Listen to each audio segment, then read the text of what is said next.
Hey, it's Kevin. Welcome to another No BS social media update. And really, I guess we're not talking social media today. Okay, we are in a way.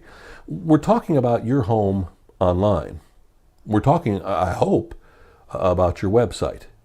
I'm constantly amazed whether it's my radio friends, whether it's artists that I work with or artists I talk to that aren't focused on content for their website, that aren't focused on even having a website.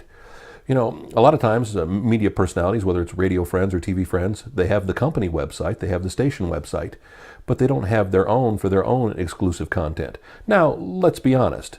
I mean, the TV station, the radio station invests a lot of money, time, and effort in paying you to do the job, so they want you to run all your content on their site. But what happens when you leave? Are you building your personal brand? And we've touched on personal branding, and I think we'll delve into it more in the future. But the future of how we market ourselves as people, whether it's recording artist, whether it's media personality, whether it's accountant, whatever it is about personal branding. Everybody finds you on Google, so you've got to make sure you're tied in with what your keyword is, whether it's accounting, whether it's country music, whether it's radio, whatever the radio call letters are.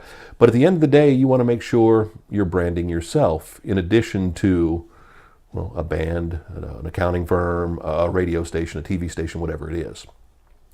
So while it's important to spend time putting content on social media, while it's important to spend time on Facebook, on Instagram, on Twitter, on YouTube, it's, equally, if not more important, to make sure you're putting good content on your website. And more importantly, making sure that you have a website.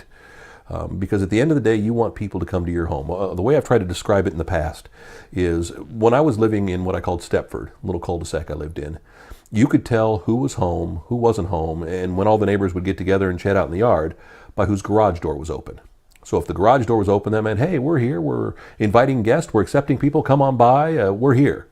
When the garage door was closed, you may have been home, but you weren't wanting people to stop by and say hello. You weren't wanting people to chat.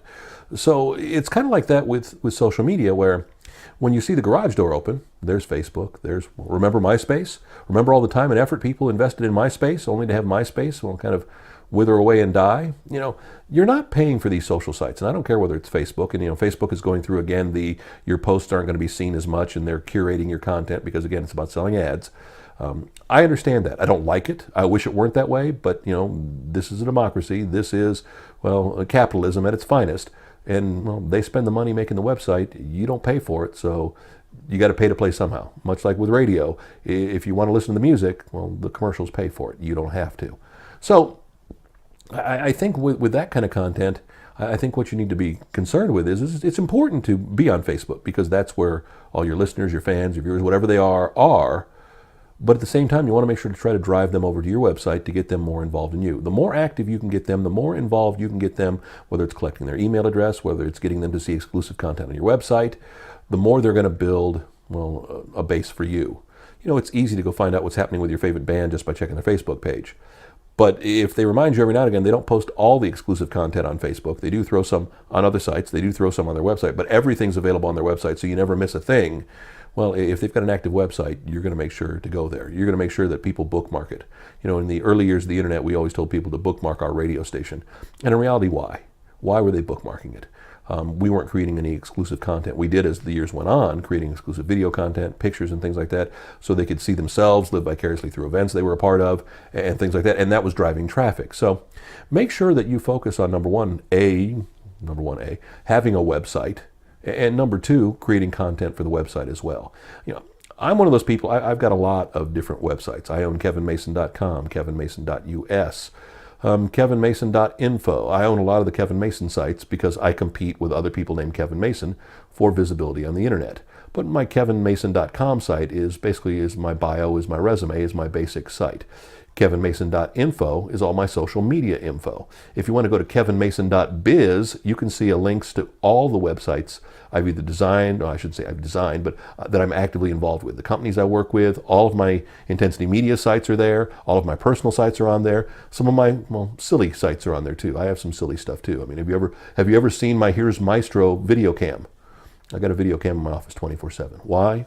Just creating content, creating buzz, creating things to talk about. You can do the same thing too. Really, not only this little video blog, but I do a video blog for my car. I do a video blog for my living room sometimes. I use those to create content, more creating content not for my visibility, but to show some of my clients what they can do. So think about the content for your website. Think about make sure you have that going on too. I would hate for you to miss out, because at the end of the day, if Facebook goes away, you may lose all those people, but if they're coming to your website, you're not going to lose them. Remember MySpace. It's another No BS social media update next week right here. IntensitySocial.com. You can always find the videos. You can also find us on our YouTube page. No BS Social is our username there. Make sure you subscribe, hang around, stick around. We'll see you next week.